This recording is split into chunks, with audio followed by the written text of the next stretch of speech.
Thank you all so much for joining me today here to study A Course in Miracles Workbook for Students.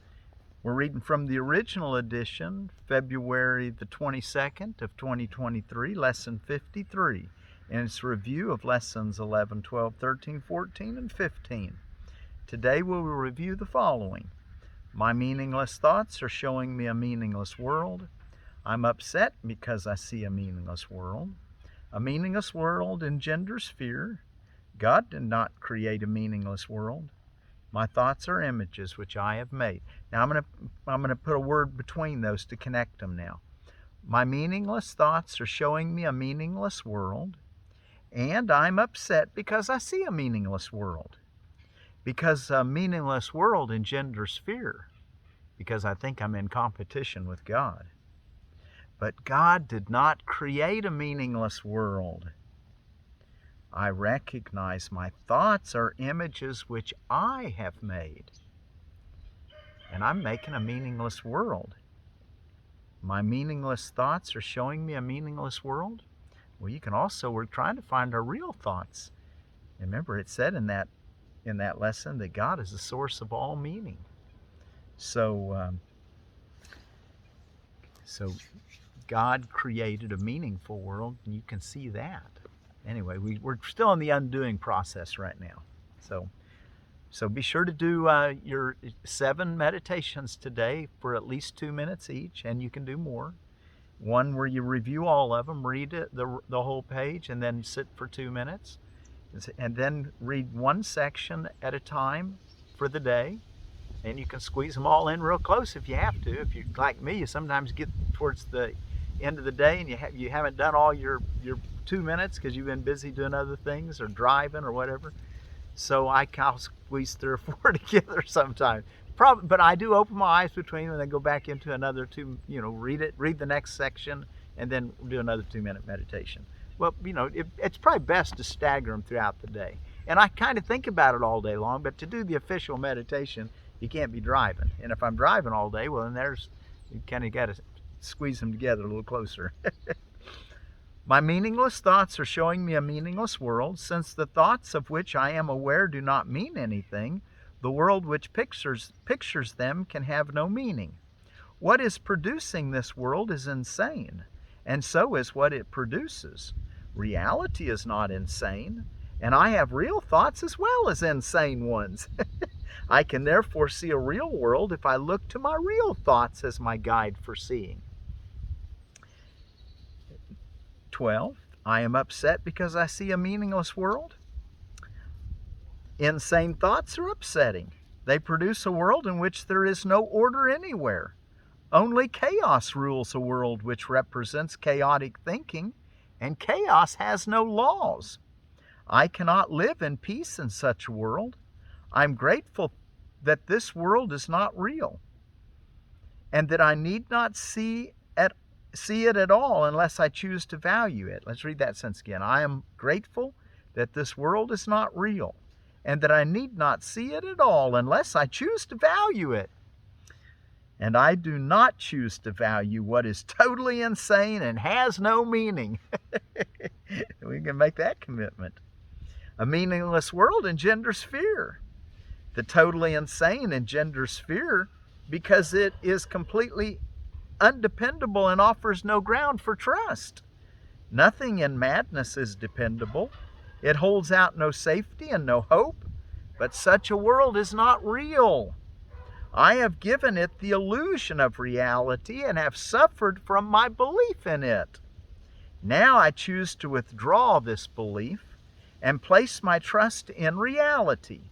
In choosing this, I will escape all the effects of the world of fear because I'm acknowledging that it does not exist.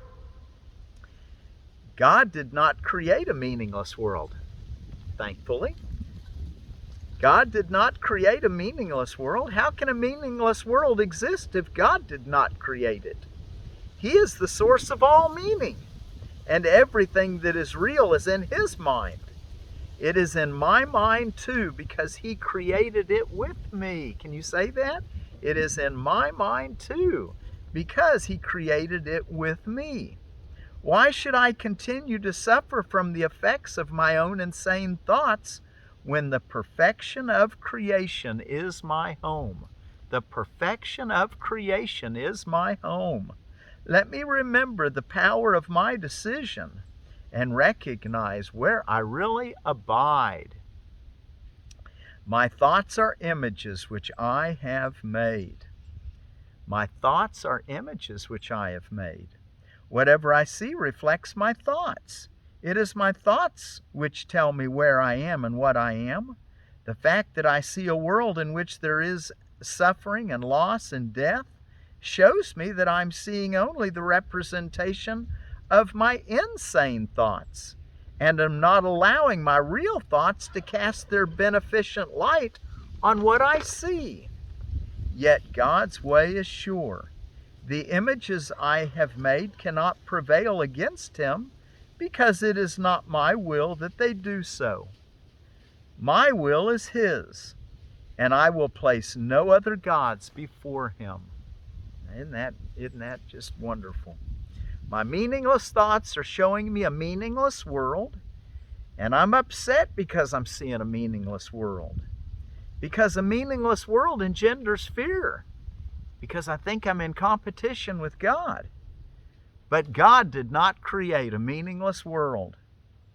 I recognize that my thoughts are images which I have made. And I might as well see a meaningful world rather than a meaningless world. But recognizing that you're seeing a meaningless world is all that's really required in the lesson, okay? The truth will settle in where you remove falsehood, just where light settles in, where, well, how should I say it? Dark leaves wherever light comes. Well, the same way. You make a space for truth and it'll find that it's shining there. At least that's what I've always found. Okay, let's go take a look in our next section in the text reading. Attack and Fear is the chapter 6, and we're ready for the lessons of the Holy Spirit. The third one, C, be vigilant only for God and his kingdom. And I looked up the word vigilant in the Oxford Languages Dictionary, and it says that vigilant, keeping careful watch for possible danger or difficulties. Be vigilant only for God and his kingdom. While you're turning there, let me tell you about what I've got here. I got a jewel yam. I put it in water a few days ago. I always write the date. I put it on in 2/18. And that way I'll kind of know how long I should have I think I wanted to get these started about the first of the year. But anyway, I saw these growing in my pile of potatoes, sweet potatoes. You can do this. These are, this is a jewel yam, and I tell you, when I put these in, what I do, you want to put it. That doesn't have much in the water, but it's got enough. I'll fill it, top it up with water. You want more water. You want the water all the way up to almost to the sticks. And what I do is I use toothpicks, and I get them started. And be careful, because you'll sure poke yourself trying to push them in. So I use a spoon and just kind of hammer them in, and that also kind of dulls the end, so you won't poke yourself, or anybody else helping you won't poke themselves. Because you're going to let these things grow up here pretty nice and big, and each of the leaves will make a new plant.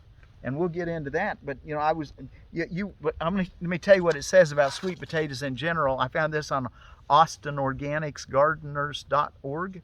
And it says that of sweet potatoes, this plant loves warm weather and should be planted when the soil reaches 65 degrees Fahrenheit, 18 degrees centigrade.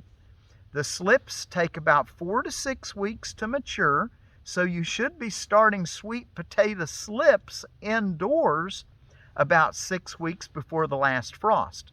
Well, I'm about 8 weeks from the last frost, and I'm hoping these things really get growing, because these are not the slips yet. You know, the slip is when you get a leaf and you put it in some dirt, or put it, I've even done it in underwater, but you put it in some sand, keep it moist, and it'll grow the roots.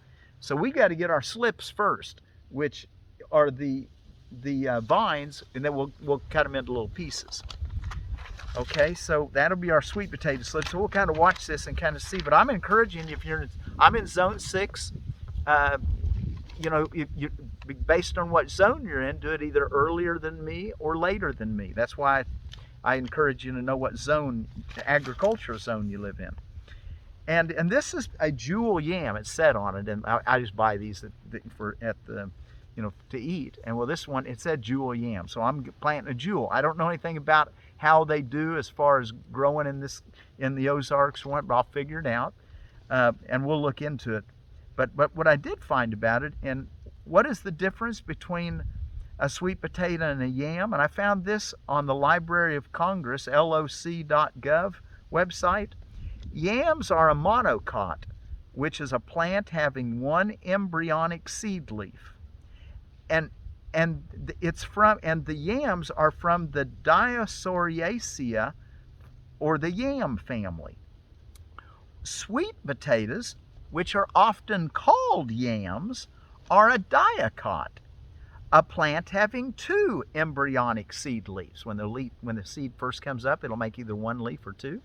Well, that's if it's one leaf, it's a monocot, and if it's a two leaf, it's a dicot.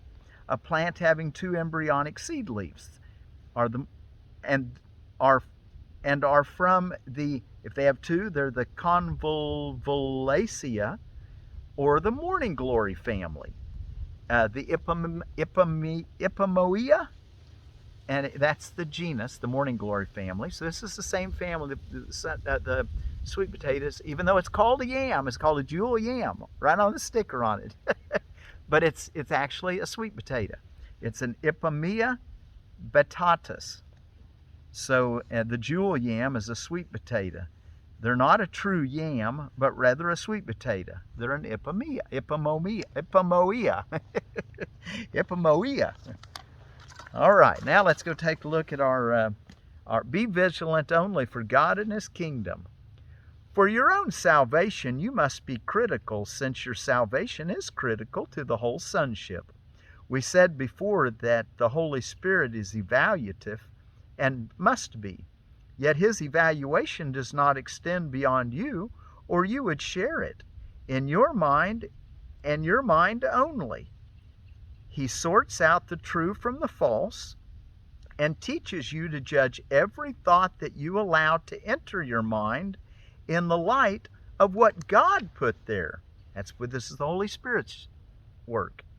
Whatever is in accord with this light, He retains to strengthen the kingdom in you.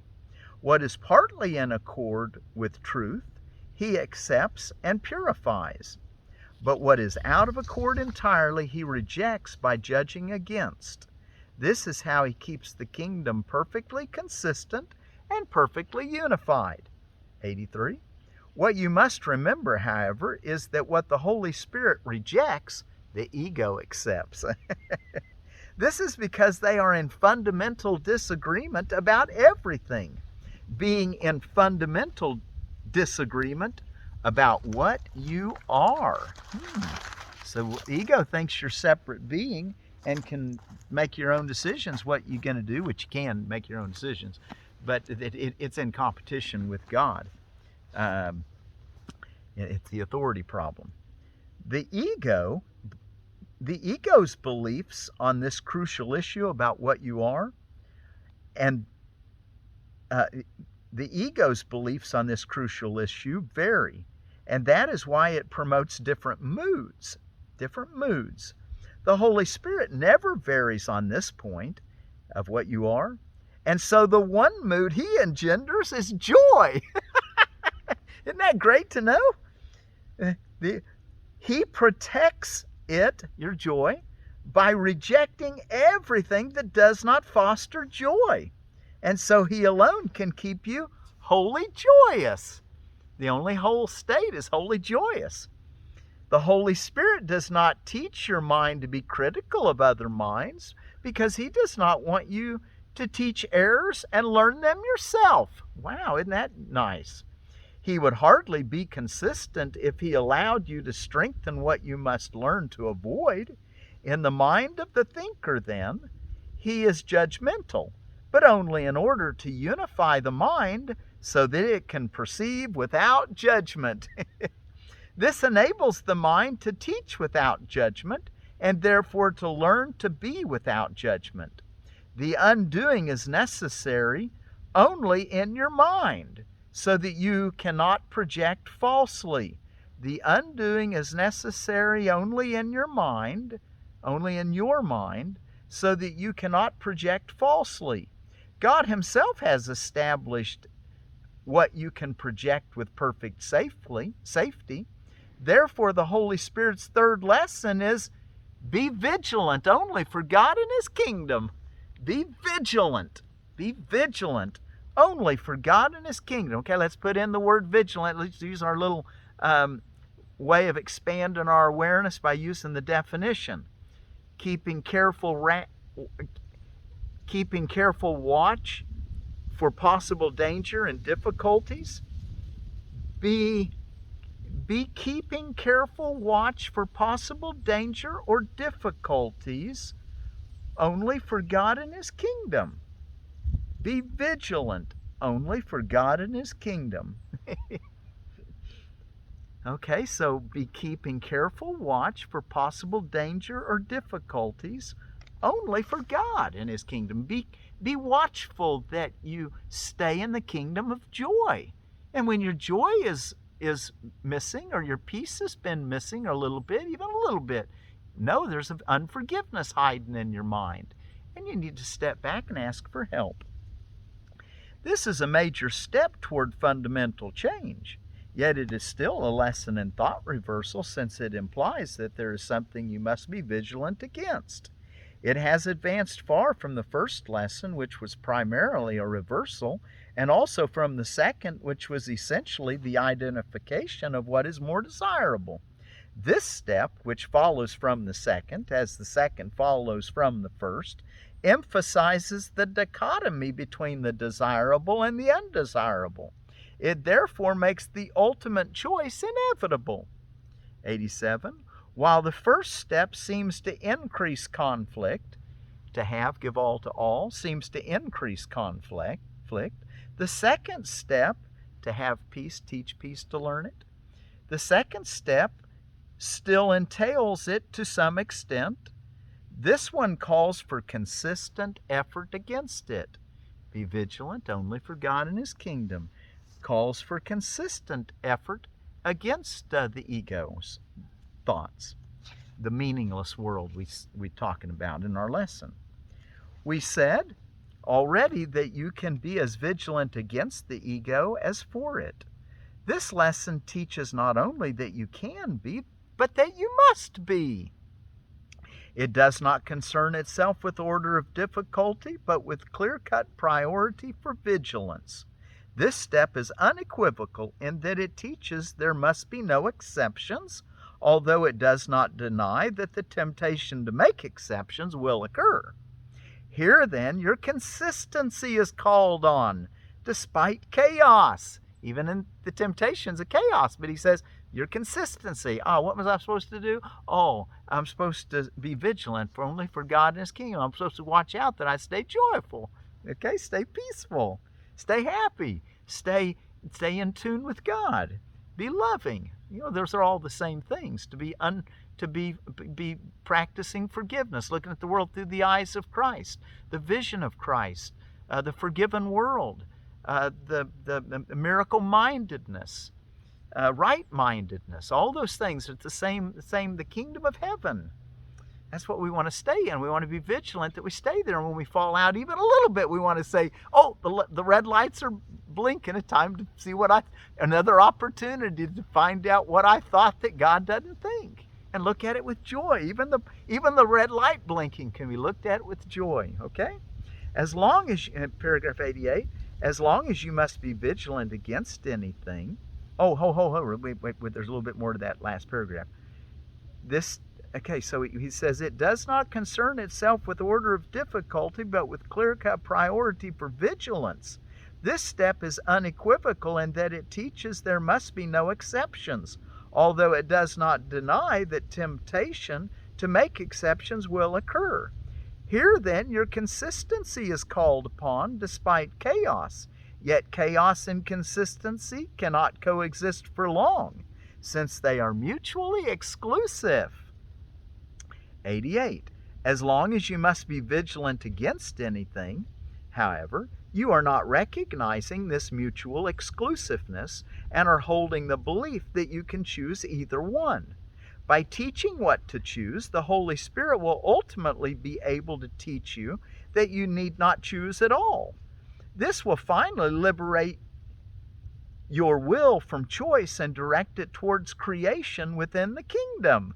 Choosing through the Holy Spirit will lead you to the kingdom. You create by what you are, but this is what you must learn. The way to learn it is inherent in the third step, to be vigilant for God and His kingdom, which brings together the lessons implied in the others and goes beyond them toward real integration. You know, I'm thinking that maybe I wanted to, let's go a little further. 89. If you allow yourself to have in your minds only what God put there, you are acknowledging your mind as God created it. Therefore, you're accepting it as it is. Since it is whole, you're teaching peace because you believe in it. The final step will still be taken for you by God, but by the third step, the Holy Spirit has prepared you for God. Isn't that great? He's getting you ready for the translation of having into being by the very nature of the steps you must take with Him. You learn first that having rests on giving and not on giving. Next, you learn that you learn what you teach and that you want to learn peace. This is the condition of identifying with the kingdom, since it is the condition of the kingdom.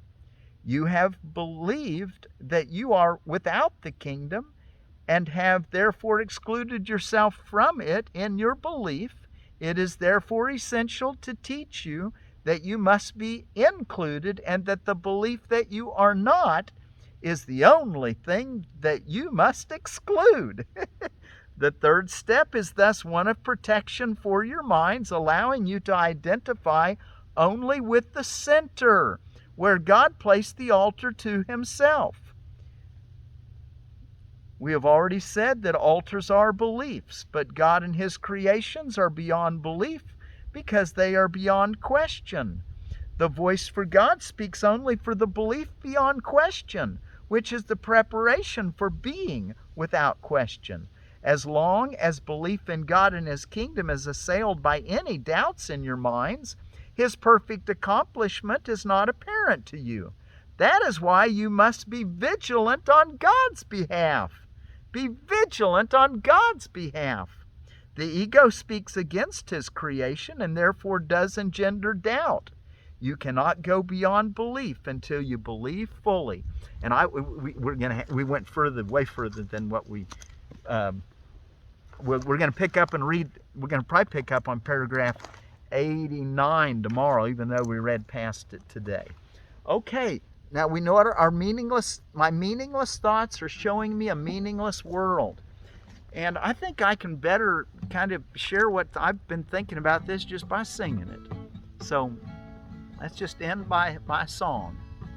I call this song, how would I sing? I'd probably sing this song. I'd call it My Meaningless Thoughts Are Showing Me a Meaningless World, or God Did Not Create a Meaningless World, or God Created a Meaningful World.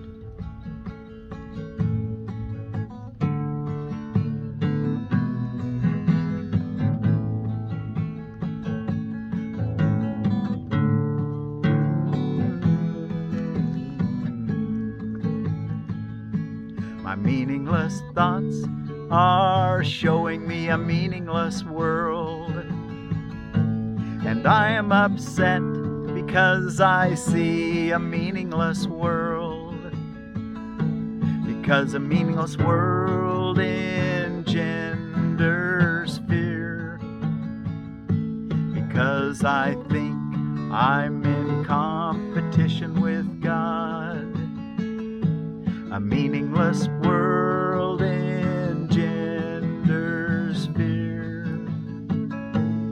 but God did not create a meaningless world.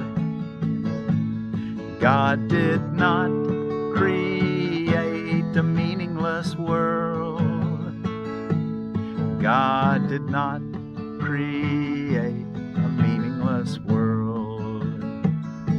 I recognize my thoughts are images which I have made. I recognize my thoughts are images which I have made. My thoughts are images which I have made. My thoughts are images which I have made. And my meaningless thoughts are showing me a meaningless world. And I'm upset because I see a meaningless world. Because a meaningless world engenders fear, it engenders fear. But God did not create a meaningless world. My thoughts are images which I have made. God created a meaningful world. Because God is the source of all meaning. God is the source of all meaning. God created a meaningful world. God created a meaningful world. God did not create a meaningless world. God did not create a meaningless world.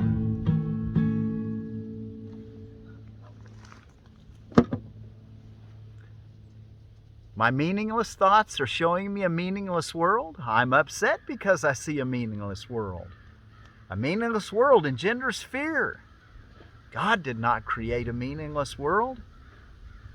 My thoughts are images which I have made. So let's work with our thoughts and let go of the meaningless so that we can receive the meaningful. Peace.